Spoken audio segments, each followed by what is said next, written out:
D'abord, je veux féliciter le premier ministre Higgs pour sa réélection au Nouveau-Brunswick. On s'est parlé hier soir et on s'engage à continuer de travailler ensemble pour protéger les gens du Nouveau-Brunswick et à collaborer pour contrer la COVID-19 partout au pays, tout en relançant l'économie.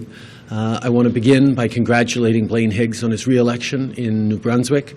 I spoke with him last night, and we committed to continue to work together to keep people safe in New Brunswick and across the country as we relaunch the economies at the same time.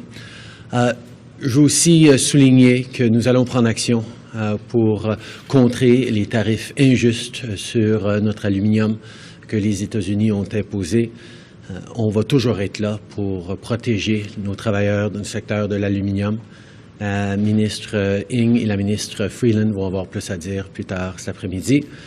I want to highlight that we will be taking action to counter the unjust tariffs put on Canadian aluminum by the United States. As I've said many times, we will always be there to defend Canadian workers. We will defend our aluminum sector. The ministers Ng and Freeland will have more to say a little later today. Merci beaucoup tout le monde. Avez-vous des nouvelles des autres leaders parlementaires pour la rentrée? Est-ce que ça avance? Oui, il y a des discussions sur une base régulière.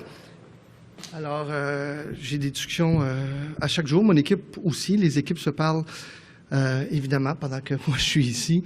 Et je dirais que les discussions avancent, mais il n'y a pas encore de confirmation finale. Mais vous savez, le fait, par exemple, que ce que l'on vit actuellement, que les députés du Bloc québécois doivent s'isoler, le faire de façon responsable, c'est un exemple de ce qu'est une démocratie en temps de pandémie.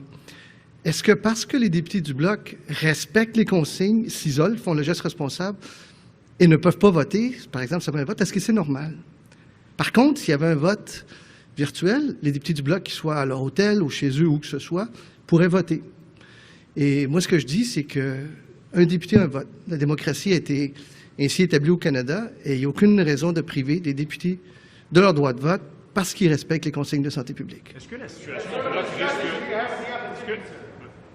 la situation au Bloc risque d'affecter la rentrée parlementaire? Je ne sais pas si vous avez des contacts avec votre homologue au Bloc. Bien, j'ai parlé avec le Bloc québécois, alors disant que j'espère qu'ils soient tous bien, en bonne santé. Vous savez, avant d'être un député, on est tous le père, le frère, la sœur, la mère de quelqu'un. Donc, j'espère qu'ils sont tous en forme et bien, exempts de COVID.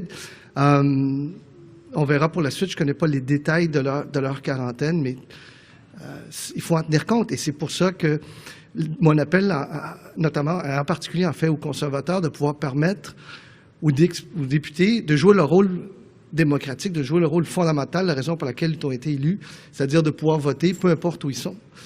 Et un député doit pouvoir voter, pas parce qu'il est en chambre, pas parce que le whip a décidé qu'il serait là, mais parce qu'il a été élu par le peuple. Well, the situation with the Bloc clearly demonstrates what democracy is in times of pandemic. In my opinion, it makes no sense that you have, I don't know, dozens of MPs that cannot vote because they're doing exactly what is asked from them, which is to isolate. And in my mind, it's one MP, one vote. They've been elected democratically across the country, and we should all be able to vote. In this case, the MPs from the Bloc Québécois, if they're following and they're respectfully following all the guidelines. Well, if there's a vote today, for example, they should be able to vote either from their hotel, from their house, or whatever. So in my opinion, it's not the MPs that have been selected by whip that should only be able to vote, but all MPs respecting the democratic will of the people. Ça prendrait combien de temps établir le vote électronique? Une fois que les partis s'entendent, là, avec le président de la Chambre, ça pourrait prendre combien de temps? Bien, on peut procéder tout de suite. C'est-à-dire que la Chambre a développé une application qu'il faut simplement tester pendant une courte période, et pendant ce temps-là, on peut faire comme la Colombie-Britannique et voter par Zoom. Alors, on peut procéder dès maintenant. Just in English, sir? Just before you go, like what's being agreed to in terms of voting? In terms of voting? Yeah, in terms of voting. The Conservatives obviously want more people in the House.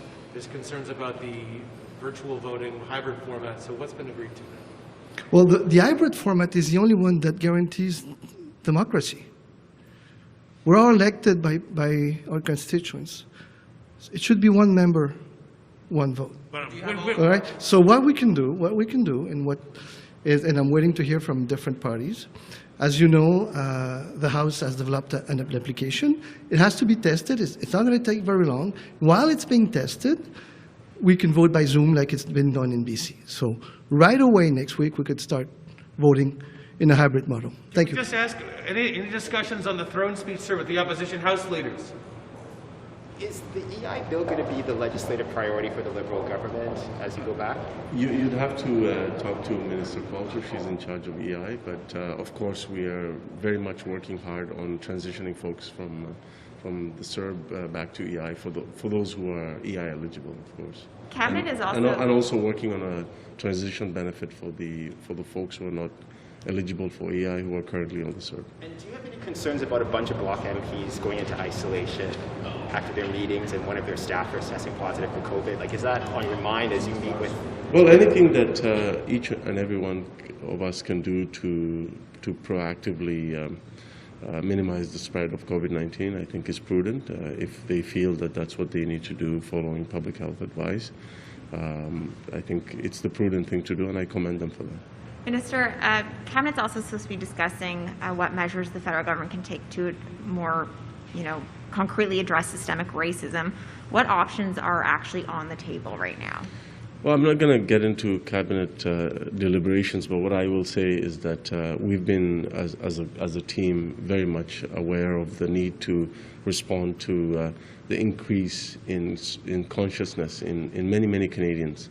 The vast majority of Canadians want action on systemic racism, and they want us to move forward to address some of the inequalities and unequal outcomes for Indigenous people, for Black Canadians, and for people of color. And we're very much seized with that, and we will do whatever we can to make sure that the systems that are in place, whether it's the justice system and the other systems, that the law enforcement and so on. But will they see concrete action this fall, though? I can't comment on cabinet deliberations. What I can say is we have demonstrated that this is a priority for us, as you've seen recently in the announcement made by Prime Minister as well as Minister Ng on economic development for Black Canadians. That's something that directly responds to the call by Black Canadians during this year's Black History Month Lobby Day. The theme was Black economic development. Thank you very much, guys. The idea of abandoning fiscal anchor. There he is. Just wondering if you can react to that news and any concerns you may have. I'm sorry I missed the... So the news that a Bloc Québécois staffer has tested positive for COVID-19 and that the caucus and the leader are in self-isolation. Just wondering if you get your reaction to that and whether you have any concerns within your own party. Well, we have taken every precautions. As you've seen, we wash our hands. We have our masks whenever we're standing. When we're sitting down, we are physically distanced from each other. We have a very big room. So we are being very, very careful, as should all Canadians be. What about for the return of the House? Any concerns about how that might play out if we're looking to get more MPs back? Well, I think it clearly shows that when it comes to the return of the House, we should have safety first in mind. We have been working very hard with our opposition colleagues to ensure that there's a safe return. We believe that the return of the House should continue on the basis of the hybrid model that we have, so that there's not 338 people packed into a very small room where we could really contaminate each other. And I really hope that the Conservative Party will come around and understand that safety is a very important thing for Canadians. Quel est votre message aux gens qui s'inquiètent des déficits? Vous, c'est quoi, selon vous, le nouveau repère? Vous parlez de dette GDP. Maintenant, c'est quoi le repère? Est-ce qu'il y a une limite au déficit de cette eau-là? Je pense que c'est important. Évidemment, nous avons dépensé cet argent-là pour aider les Canadiens et les Canadiennes. Et ça, je pense qu'il n'y a personne qui va nous le reprocher. Et si c'était à refaire, nous le referions encore. Vous avez vu, nous avons eu la cote AAA de Standard & Poor's et de Moody's. Nous avons dépensé beaucoup, mais tous les gouvernements de la planète ont dépensé beaucoup. Or, cette question-là, la question de l'endettement, c'est toujours par rapport aux autres. Et par rapport aux autres, nous avons encore une position qui est très avantageuse. Maintenant, quelles seront les décisions que nous allons prendre pour l'avenir, ben, ça va se décider au cours des prochaines semaines. Vous êtes à l'aise à dépenser davantage? S'endetter davantage, y a-t-il une limite pour vous, le gouvernement va avoir? C'est certain que c'est pas... le ciel n'est pas la limite, comme on dit si bien en anglais. Alors, il faut être prudent sur ces questions-là, mais il fallait dépenser cet argent-là pour aider les Canadiens et les Canadiennes. Can we get that in English, please, sir? Just in English on that, on abandoning fiscal anchors and how... Yes, I mean, on the debt issue, one should keep in mind that Canada still has a 3A rating with agencies like Standard & Poor's and Moody's. Yes, we spent a lot of money, but we did that to help Canadians. And the issue of debt is an important one, but one where we have to look at what's happening elsewhere around the world. And compared to many of our trading partners, Canada still have a very advantageous fiscal situation. Now, we do have to be careful, and we will be making decisions, important decisions in the coming weeks as to what's our path forward. But these decisions haven't been made. Talk about on Facebook and the tech giants paying for news. You've talked about that. When might we see legislation on that front? So we are talking to our French colleague, our Australian colleagues. We need to come up with a made in Canada approach. I mean, what France is doing, we can't just import this here. Same thing for Australia.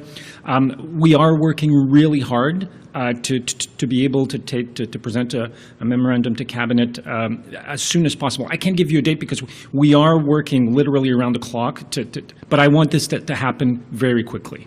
Est-ce que vous allez mettre...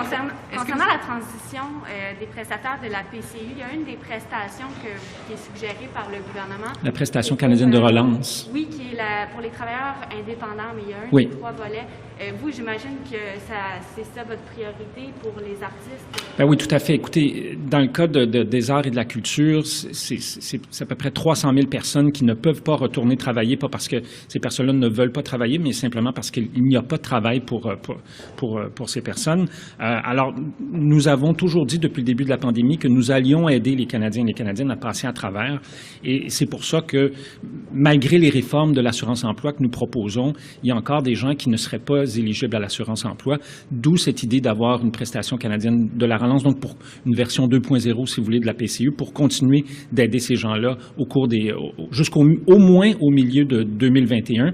Et je pense que vous avez vu que notre approche a été très, très adaptative depuis le début. Donc, on a prolongé à quelques reprises la PCU. On l'a adaptée pour s'assurer, par exemple, que les personnes qui reçoivent des droits d'auteur ne soient pas automatiquement exclues de la PCU. Et c'est ce qu'on va continuer à faire. On va rester à l'écoute des besoins des Canadiens et des Canadiennes et s'adapter aux besoins. Excusez-moi, dernière question. Est-ce que vous allez mettre en place l'allocation canadienne pour aînés, ce dont la presse parle ce matin, inspirée de l'allocation canadienne pour enfants?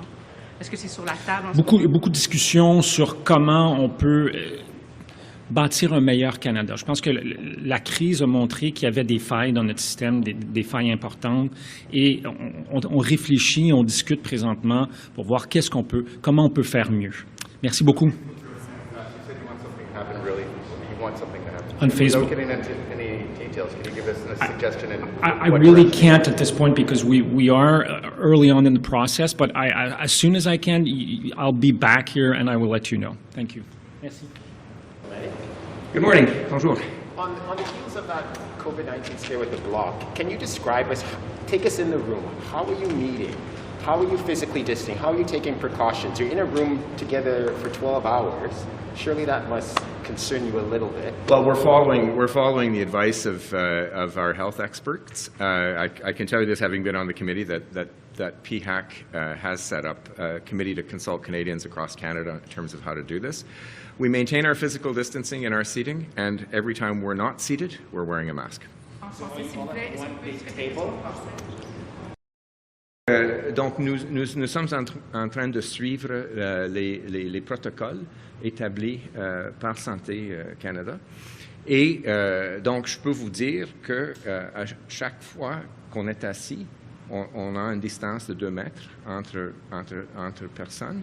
Et à chaque fois qu'on est debout, chaque fois qu'on se lève, on met les masques. So are you all at one big table, or is it several tables? Like what's the setup? I'd rather leave the technical up to the technical people, but there are many, many tables. Au sujet de la décriminalisation de toutes les drogues, le devoir rapportait qu'il y a une directive, mais que vous n'avez pas été mis au courant. Qu'est-ce que vous pensez de... Les services des poursuites pénales est indépendant et on est fiers de ça. On croit qu'ils sont en mesure de prendre des bonnes décisions en étant indépendants. Et donc, c'est une décision qu'ils ont prise basée sur leurs expériences ainsi que la science devant eux. Mais vous pourriez décider d'intervenir? J'ai évidemment une responsabilité en tant que procureur général pour le service globalement, et puis, mais pour la décision qui a été prise, c'était une décision indépendante. Merci. Thank you.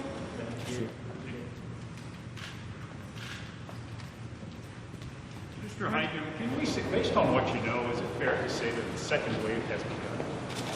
It's hard to speculate because we still have time to actually keep these numbers under control if we all work together as governments and as individuals, Canadian individuals. But listen, we can't rule that out. We can't rule out that we could continue to see these numbers rise across the country. And that is the real risk of COVID-19, is that it takes constant vigilance to keep it down. So as a government, what will you do as a government to prevent exactly that scenario? So that's the work that we've been doing over the summer, is to prepare our country for the potential of a second wave or for these outbreaks that we're seeing in various regions.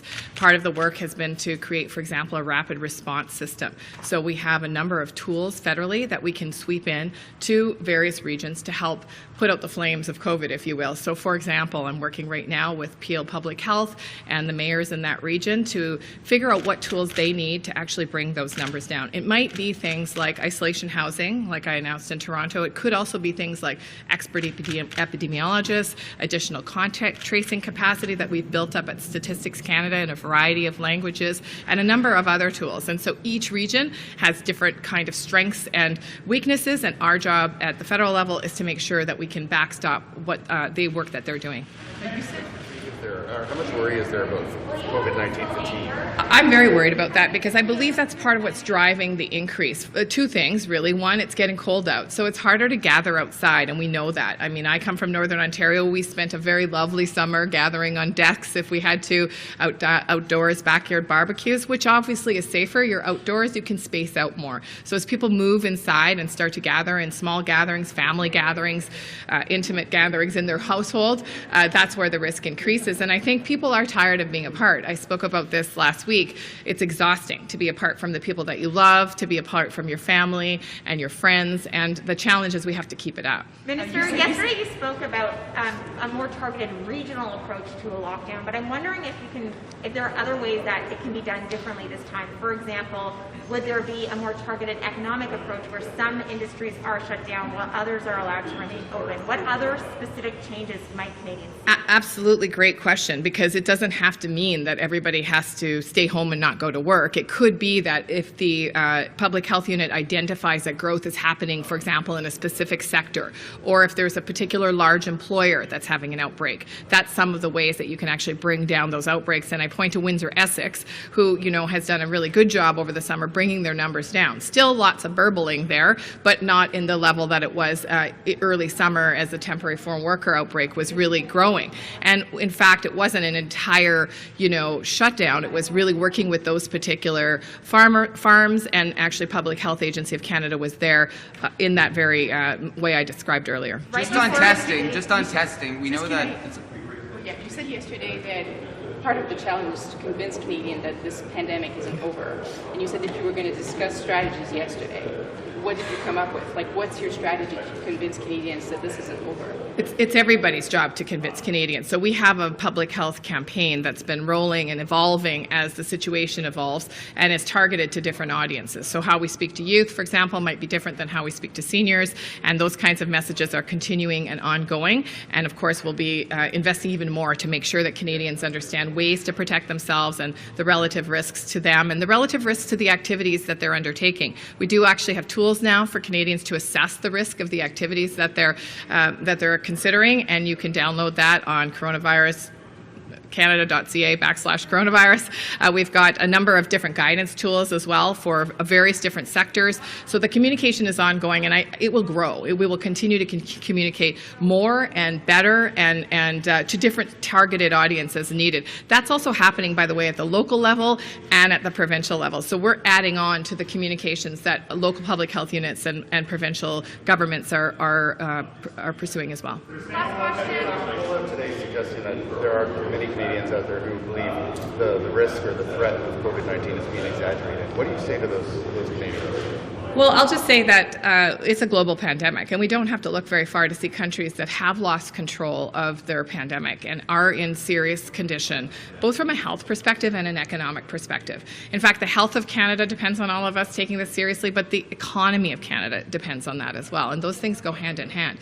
We'll obviously work with our partners to communicate with Canadians and guide them to accurate sources of information. I know that part of the pandemic challenge, and I think part of the challenge of our time, is the volume of misinformation that's out there. And so we constantly are out there communicating with Canadians with reliable information that's coming from the Public Health Agency of Canada and our experts. Thank you. You're talking about they've seen the rising case numbers, haven't taken any measures yet. They haven't done any lockdowns, even targeted ones. Does that concern you at all?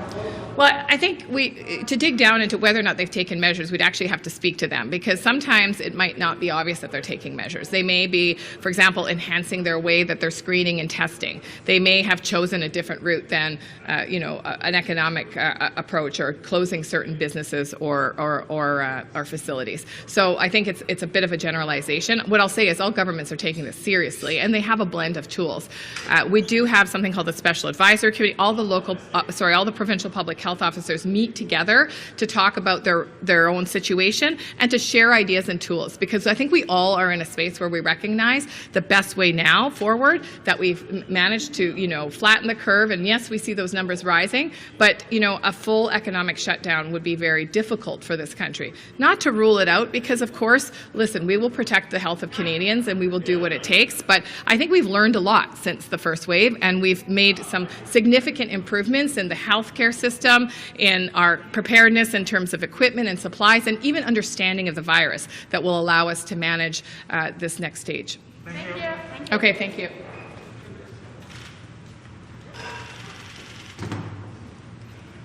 Bonjour, Monsieur Leblanc. Good morning, bonjour. Alors, quelles leçons à tirer du résultat d'hier au Nouveau-Brunswick? Moi, je pense que le résultat des élections provinciales au Nouveau-Brunswick, ce n'était pas une surprise. Il faut reconnaître que le gouvernement de M. Higgs a été vu par la population du Nouveau-Brunswick d'avoir bien géré la question de la pandémie. Et moi, j'ai partagé ça avec M. Higgs à plusieurs reprises. Le Nouveau-Brunswick a été chanceux, mais le gouvernement a bien géré la question de COVID-19.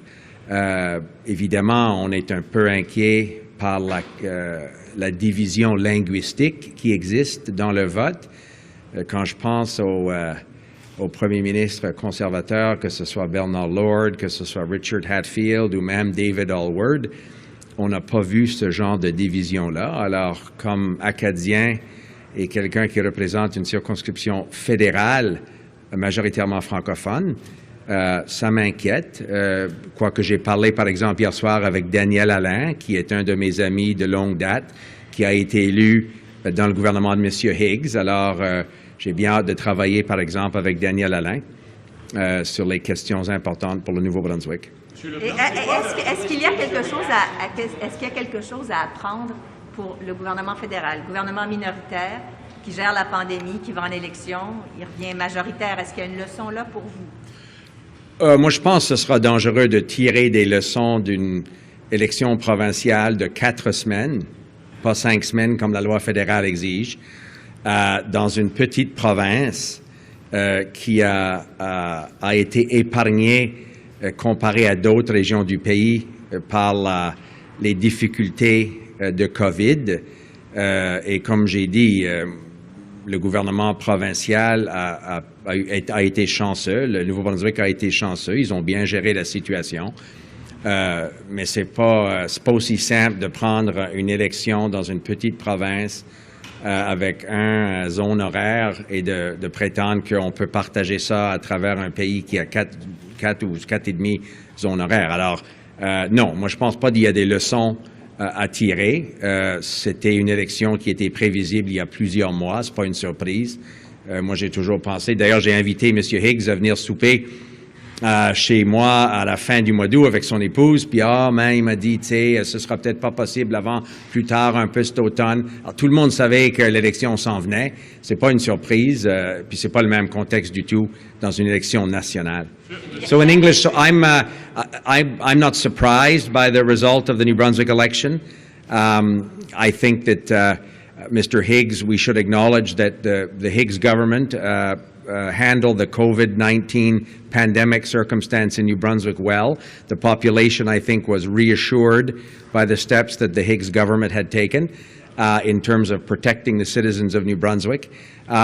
So the result, I think, was to some extent predictable. I have had over the last number of weeks very constructive discussions with Mr. Higgs. I know the Prime Minister spoke with him last evening. So we look forward to working with him and his government now on the important questions of continuing to protect the people of New Brunswick from the effects of COVID-19, but also looking at the economic challenges in New Brunswick, which are profound. It's a small province with significant economic challenges. The Government of Canada will be and wants to be a partner with the Government of New Brunswick. So now that Mr. Higgs has a 4-year runway in front of him, hopefully he'll be as enthusiastic as we will be to work together on the important challenges facing New Brunswick. How does that change your party's electoral calculus, or just how does that change your party's own electoral calculus now? I've always thought that it was a mistake to superimpose a provincial election result on a national election. The history is littered with people who drew conclusions.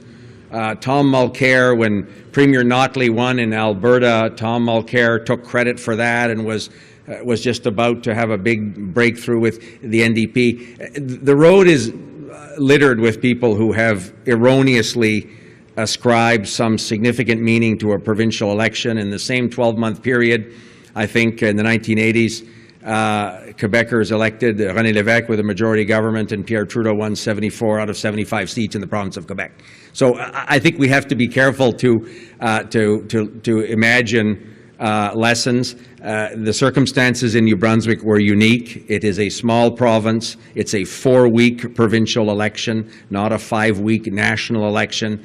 And as I say, New Brunswick, from a COVID perspective, was luckier than many provinces, and the context in a small province should not be superimposed on a much more difficult national context, and that's the focus of our government. So the idea that people can find some lesson from a provincial election in New Brunswick last night, I think, is very naive. Merci beaucoup.